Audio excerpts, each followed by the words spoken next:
우리 인생은 희로애락의 연속입니다.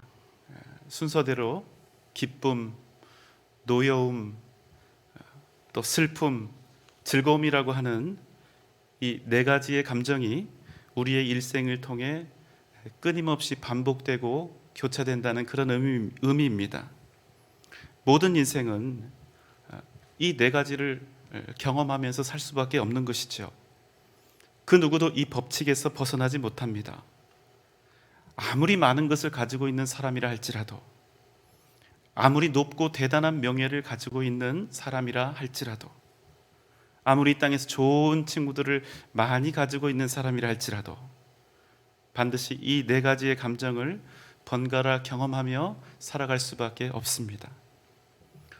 그럼 여러분, 결국 우리는 어떤 결론에 도달할 수밖에 없습니까? 우리 일상에서 최소한 4분의 1은 반드시 슬픔의 순간과 마주하게 된다는 사실입니다. 우리가 그 어떤 방법을 동원하여 이 슬픔을 피하여 보려 한다 할지라도 우리가 만나는 인생의 4조각 중에 한 조각은 반드시 슬픔이 자리하고 있다는 사실입니다. 우리는 날마다 행복을 생각하고 꿈꿉니다. 그런데 여러분, 우리가 생각하는 행복은 무엇입니까?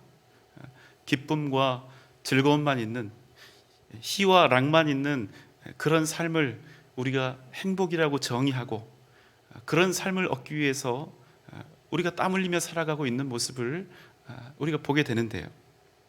하지만 여러분, 과연 우리가 꿈꾸는 그런 행복이 가능할까요? 불가능합니다. 왜 그렇습니까? 우리 인생에는 그 누구도 예외 없이 희로애락이 다 있기 때문입니다. 그래서 내가 행복한 사람이 되겠다 이렇게 생각하는 분 중에 나는 기쁨과 즐거움만 있는 그런 행복을 원한다, 만약 그런 분이 계신다면 그분은 평생 불행할 수밖에 없는 것입니다. 왜냐하면 노여움과 슬픔이 항상 있는 것이 우리 인생이기 때문이죠. 만약 여러분, 우리 인생에서 화날 일, 슬퍼할 일, 이 두 가지가 없으면 그럼 우리가 정말 행복한 인생이 될 수 있을까요? 절대로 그렇지 않다는 것입니다. 왜 그렇습니까?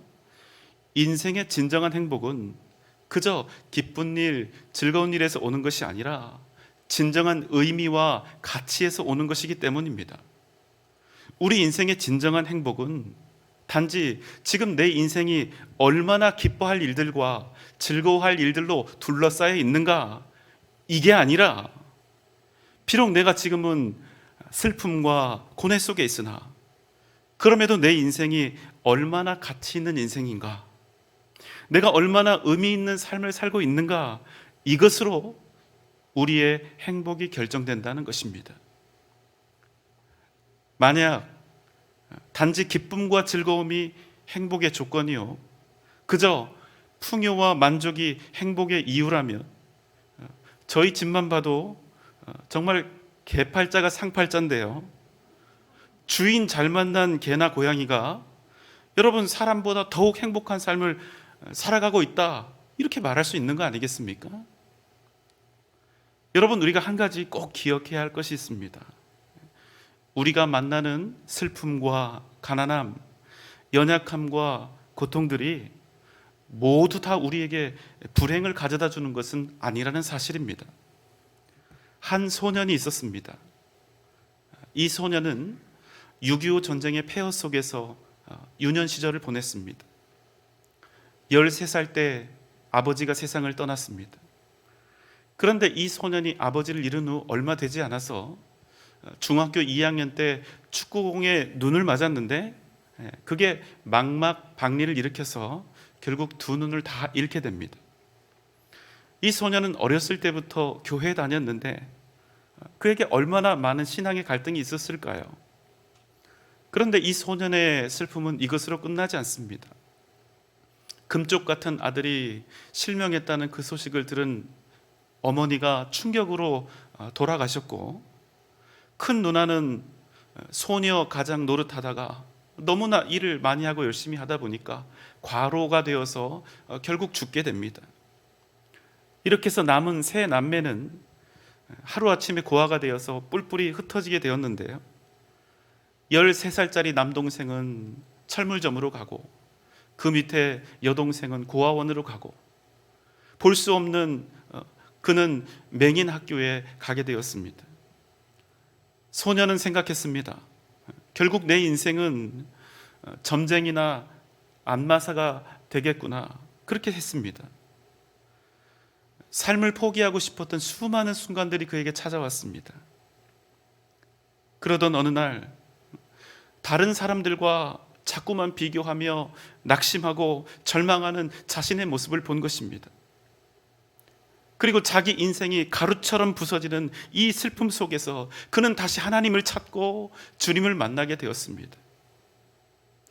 그가 주님을 인격적으로 만난 후 한 가지 확신을 하게 되었는데, 하나님께서 우리 각 사람에게 서로 다른 능력을 각각 주셨고 눈먼 자신에게도 예외일 수 없다는 그런 믿음을 갖게 된 것입니다. 그 후 이 소녀는 점자를 배우며 대학 입학을 목표로 열심히 공부하게 되었습니다. 그때 맹아학교 자원봉사자로 왔던 한 여대생의 도움을 받게 되는데요, 그녀는 훗날 이 소년의 아내가 되었습니다. 시각장애인이라는 이유로 대학 원서 접수를 거부당하는 수모를 겪었지만 이 소년은 결국 연세대학교에 입학했고 낮은 체육 점수에도 불구하고 차석으로 학교를 졸업하게 되었습니다. 그리고 지금까지 자신의 눈이 되어서 자신의 일생을 도왔던 연상인 이 아내와 결혼해서 한국 장애인 최초로 미국 유학길에 올라 3년 8개월 만에 피츠버그 대학교에서 교육학 박사학위를 받게 됩니다. 한국인 최초 시각장애인 박사가 탄생하게 된 것이죠. 그 후 그는 UN 세계장애위원회 부의장과 루즈벨트 재단 고문이 되었고 미국 사성 장군에 필적하는 미국 연방정부 최고 공직인 백악관 정책 차관보에 올랐습니다. 후진국에서 온 맹아이며 고아에 불과했던 한 소년이 세계의 수도인 미국 워싱턴에서 최고의 자리에 오른 것입니다. 그에게 두 아들이 있었는데 첫째 아들은 자기가 아버지의 눈을 고쳐주겠다고 안과 의사가 되었는데 2011년 워싱턴 포스트가 선정한 최고의 안과 의사로 뽑혔고, 작은 아들은 오바마 대통령 정부 시절 백악관 선임 법률 고문 특별 보좌관으로 임명되었습니다. 여러분, 이 소년이 누군지 궁금하시지요? 그는 고 광영우 박사입니다. 어린 시절 이 소년이 가슴을 찢으며 어떤 생각을 했을까요? 하나님, 우리 아버지 어머니가 예수를 얼마나 잘 믿었고 내가 모태신앙으로 얼마나 교회 열심히 다녔는데 이런 슬픔과 불행이 나에게 닥칠 수 있습니까? 처음에는 자신의 시력이 절대로 회복될 수 없다는 그 의사의 말을 들었음에도 하나님의 능력이면 고칠 수 있다고, 다 될 수 있다고 생각하며 열심히 기도했습니다. 신유의 은사가 있다고 생각되는 사람들에게 수십 차례 기도를 받았습니다. 하지만 눈은 전혀 회복되지 않았습니다. 소녀는 내 믿음이 부족해서라고, 내가 뭔가 잘못해서 죄를 지어서 그런 것이라고 자책하며 날마다 죄책감에 시달렸고 급기야는 자신이 하나님께 버림받았다 생각했습니다. 도대체 15살밖에 되지 않은 내가 무슨 큰 죄를 저질렀다고 하나님이 나에게 이런 큰 슬픔과 불행을 주시는지 그는 도무지 이해하지 못했습니다. 그런 그에게 어느 날 하나님의 말씀 두 구절이 이 가슴에 들어왔습니다. 요한복음 9장 1절로 3절의 말씀입니다. 예수께서 길을 가실 때에 날때부터 맹인된 사람을 보신지라. 제자들이 물어 이르되 라삐여, 이 사람이 맹인으로 난 것이 누구의 죄로 인함이니이까? 자기니이까 그의 부모니이까? 예수께서 대답하시되 이 사람이나 그 부모의 죄로 인한 것이 아니라 그에게서 하나님이 하시는 일을 나타내고자 하심이라. 그가 알게 되었습니다.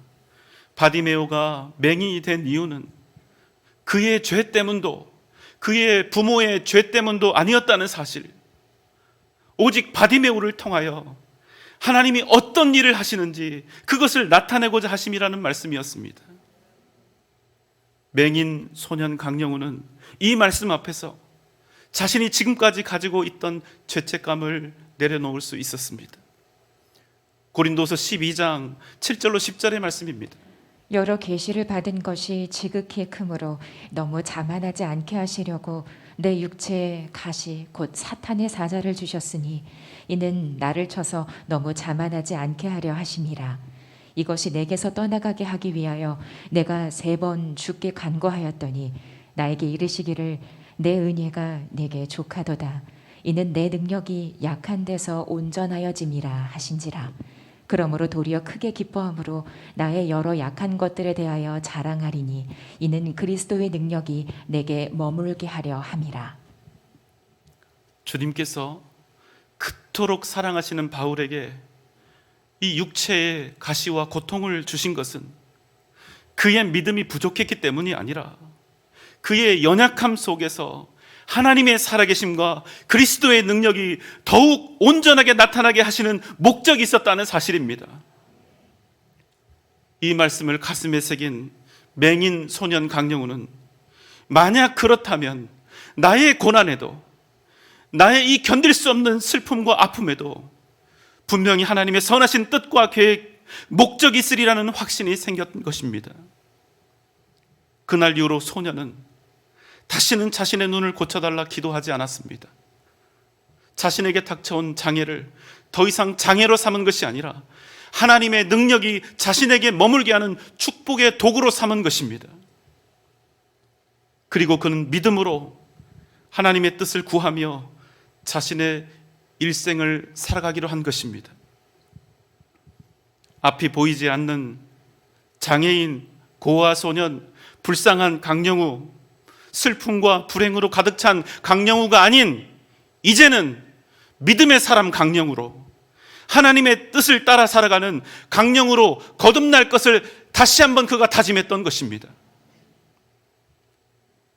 사랑하는 여러분, 지금 여러분의 인생은 어떻습니까?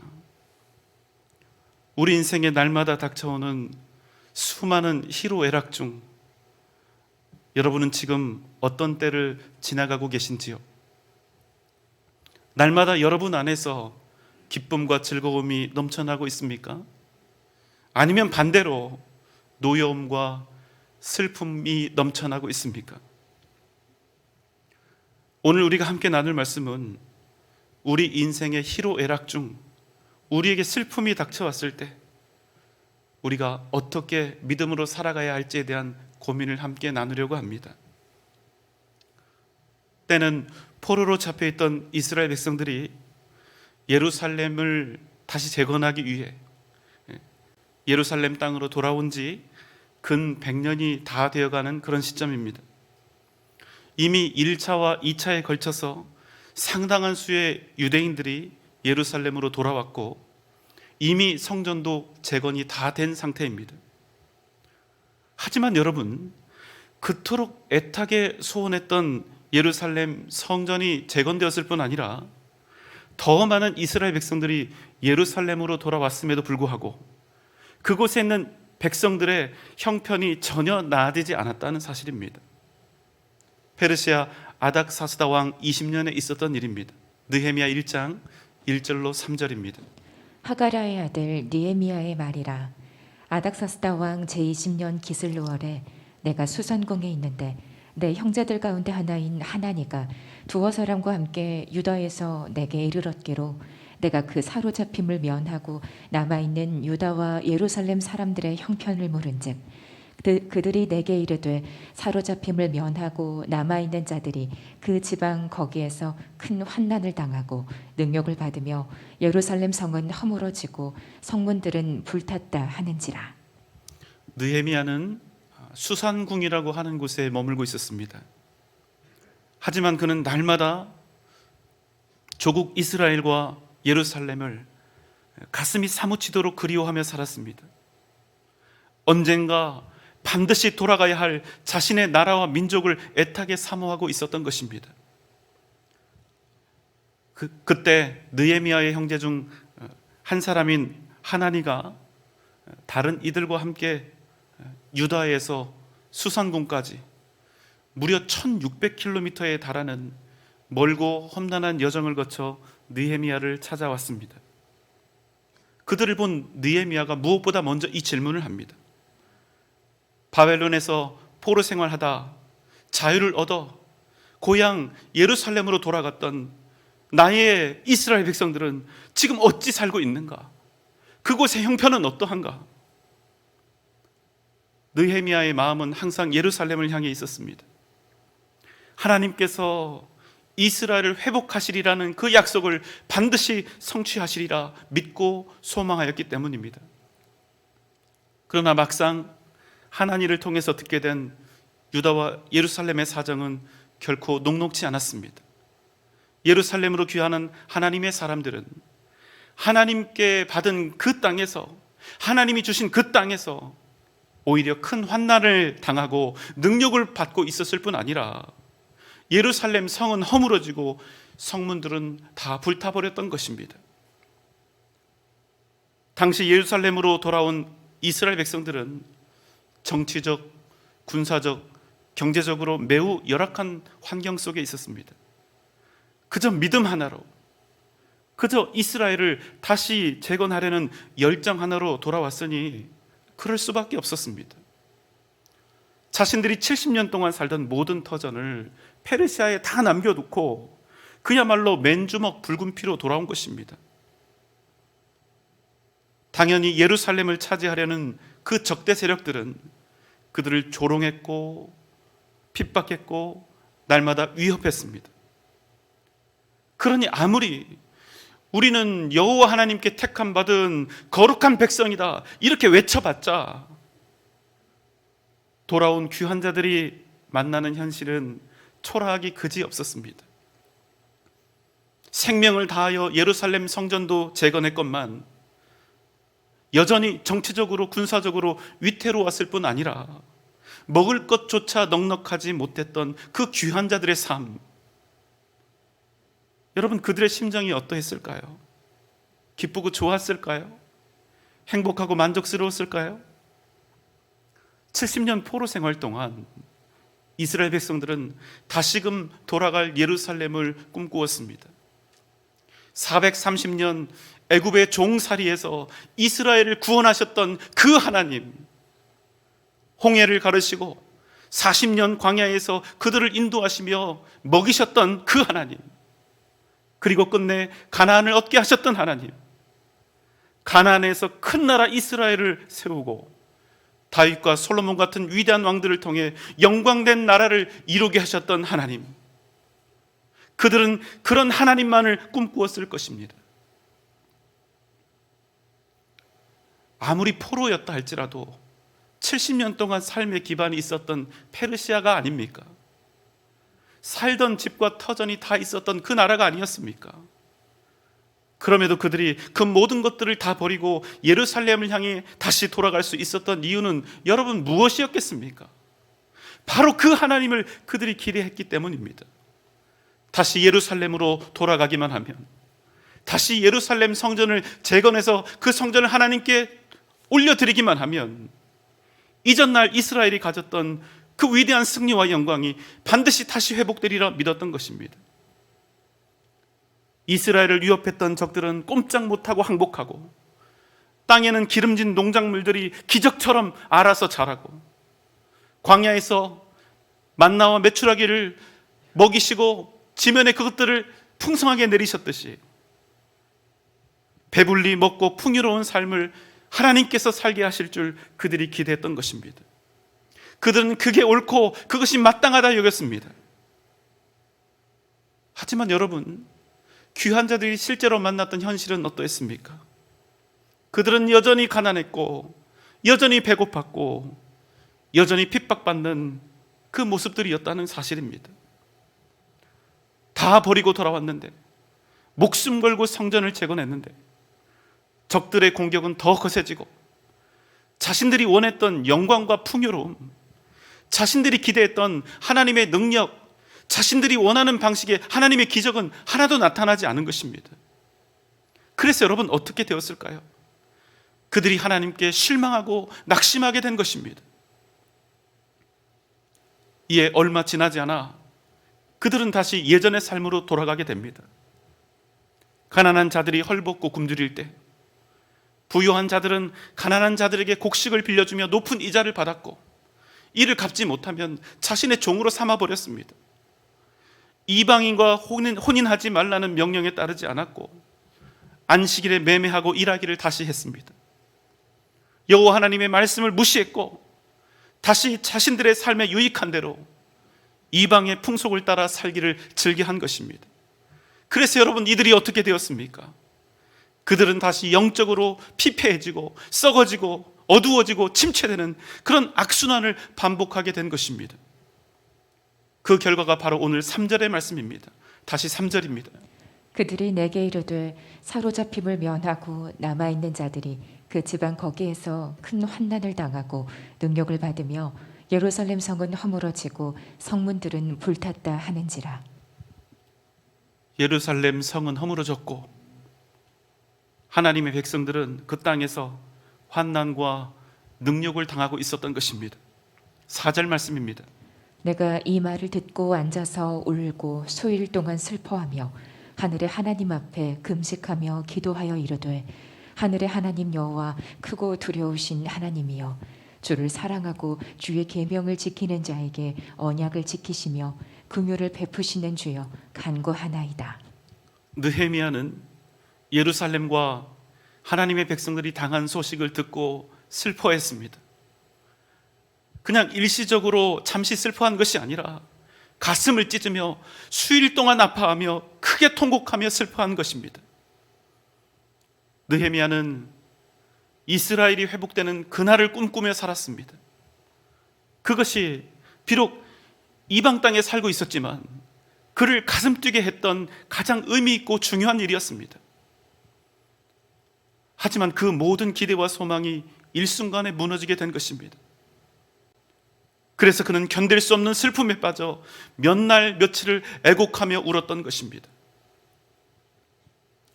사랑하는 여러분, 우리에게도 슬픔이 찾아올 때가 있습니다. 도저히 이겨낼 수 없는 고통과 아픔의 순간이 우리 각 사람을 엄습해올 때가 있는 것입니다. 그 어떤 소망과 희망도 더 이상 품을 수가 없는 그런 슬픔, 우리를 능히 절망에 빠지게 할 만큼 크고 흉악한 그런 상황들이 우리의 인생을 넘볼 때가 있는 것입니다. 지금 느헤미야가 당한 슬픔이 그런 것입니다. 느헤미야는 그래서 울고 또 울었습니다. 자신에게 찾아온 슬픔을 도저히 멈출 수가 없었습니다. 하지만 여러분, 느헤미야는 결코 슬퍼하는 것으로 마치지 않았다는 사실입니다. 그는 말로는 다할 수 없는 슬픔 속에서 오히려 하나님 앞으로 더욱 나아간 것입니다.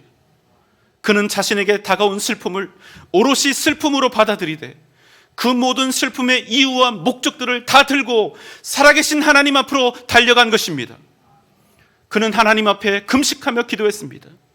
모든 곡기를 다 끊고 생명을 건 기도를 하나님께 드렸습니다.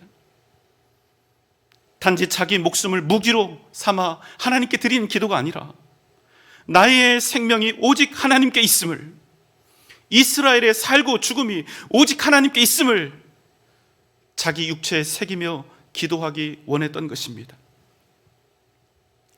여러분, 이 땅에서 살고 있는 그 누구도 예외 없이 슬픈 상황을 만나면 슬퍼지게 됩니다. 고통스러운 상황을 만나면 아파할 수밖에 없습니다. 불리하고 악한 상황을 만나면 어려움에 처해지게 됩니다. 불행한 상황을 만나면 그 사람이 당연히 불행하게 될 것입니다. 그 누구도 예외가 없습니다. 하지만 사랑하는 여러분, 기억하십시오. 그럼에도 불구하고 그 인생에 하나님이 계시면 그 인생은 결단코 슬픔과 고통으로 끝나는 인생, 불행한 인생으로 맞춰지는 그런 인생이 되지 않는다는 사실입니다. 여러분, 우리 인생은 분명 적어도 4분의 1만큼의 슬픔을 다 가지고 있습니다. 그러나 주님이 우리와 함께 하시면 그 어떤 절망과 슬픔도 우리를 향하신 하나님의 선하신 뜻으로 바뀌게 된다는 사실입니다. 요셉은 어린 나이에 형들에게 배신당했습니다. 애굽으로 팔려가 노예가 되었고 그곳에서조차 억울하게 누명을 쓰고 옥에 갇혔습니다. 죽도록 고생하고 고통을 당했습니다. 아버지가 보고 싶고 어머니가 보고 싶고 고향에 돌아가고 싶어 수많은 날들을 눈물로 지새웠습니다. 그런 그가 어느 날 애굽 왕의 꿈을 해석하고 애굽의 총리가 되었습니다. 훗날 아버지인 야곱이 죽고 난 후 그를 팔았던 형들은 이제 보복이 두려워서 동생 앞에서 두려워 벌벌 떨었습니다. 형들의 그런 모습을 본 요셉이 뭐라고 했을까요? 창세기 50장 20절 21절입니다. 당신들은 나를 해하려 하였으나 하나님은 그것을 선으로 바꾸사 오늘과 같이 많은 백성의 생명을 구원하게 하시려 하셨나니 당신들은 두려워하지 마소서. 내가 당신들과 당신들의 자녀를 기르리이다 하고 그들을 간곡한 말로 위로하였더라. 자신을 죽이려 했던 형들, 자신을 노예로 팔아버렸던 형들, 그 때문에 십수년을 먼 이방 땅에서 부모의 얼굴도 보지 못하고 죽도록 고통당하게 했던 그 형들, 그런 형들을 향해 여러분 어떻게 이런 고백을 할 수 있었을까요? 그것은 여러분 요셉이 기도하는 사람이었기 때문입니다. 그는 형용할 수 없는 슬픔 속에서도 하나님을 찾고 찾았습니다. 그는 하나님 때문에 살았습니다. 하나님께 기도하고 또 기도했습니다. 하나님께 기도하며 버텼습니다. 그런 가운데 그는 형들의 미움과 질투 때문에 시작되었던 자신의 그 처절한 비극이 오히려 많은 생명을 구원하는 놀라운 구원의 역사로 바뀐 것을 깨닫게 된 것입니다. 하나님께서 더럽고 악했던 그 형들의 흉계를 가장 선한 것으로 바꾸셨음을 알게 되었던 것입니다. 느헤미야는 곡기를 끊고 하나님께 기도했습니다. 느헤미야 1장 11절입니다. 주여 구하오니 귀를 기울이사 종의 기도와 주의 이름을 경외하기를 기뻐하는 종들의 기도를 들으시고 오늘 종이 형통하여 이 사람들 앞에서 은혜를 입게 하옵소서 하였나니 그때에 내가 왕의 술 관원이 되었느니라. 느헤미야의 기도에 하나님께서 응답하셨습니다. 느헤미야를 페르시아 왕의 최측근인 술 관원이 되게 하신 것입니다. 하나님께서는 패망한 나라의 백성인 느헤미야를 통해 아닥사스다 왕의 그 마음을 움직이게 하시고 훗날 느헤미야를 예루살렘으로 돌아가게 하셔서 그를 통하여 예루살렘 성벽을 재건하고 다시 이스라엘을 영적으로 일으켜 이스라엘의 회복을 이루어가게 하신 것입니다. 여러분 기억하십시오. 우리에게 닥쳐온 상황이 우리 인생을 만들어가는 것이 아니라 우리에게 닥쳐온 모든 상황과 환경들을 능히 선한 것으로 바꾸시는 하나님께서 우리의 인생을 만들어 가시는 것입니다. 그래서 여러분 우리가 하나님께 기도하는 것입니다. 여러분 잊지 마십시오. 슬픔이 닥쳐왔을 때 그때는 그저 슬퍼할 때가 아닙니다. 고통이 닥쳐오고 아픔이 찾아왔을 때 우리는 더욱 하나님 앞에 나아가 엎드려야 하는 것입니다. 여러분 슬픈 일은 슬픈 일입니다. 그 슬픈 일이 절대로 기쁜 일이 되는 일은 없습니다. 그러나 그럼에도 불구하고 우리 인생에 하나님이 개입하시면 어떤 슬픔과 어떤 아픔도 완전히 새로운 것, 우리를 살리고 구원하는 생명의 역사가 된다는 사실입니다. 그래서 우리는 슬픔 중에 더욱 주님의 이름을 부르는 것입니다. 슬픔을 이기는 능력 오직 주님으로부터 시작된다는 사실을 여러분 잊지 마시기 바랍니다. 주님이 여러분과 함께 하시면 가장 악하고 더러운 것들, 가장 슬프고 괴로운 것들이라 할지라도 가장 선하고 복된 것으로 변화된다는 사실을 믿으시기 바랍니다. 오직 믿음으로 승리하는 복된 여러분 되시기를 주님의 이름으로 축원합니다.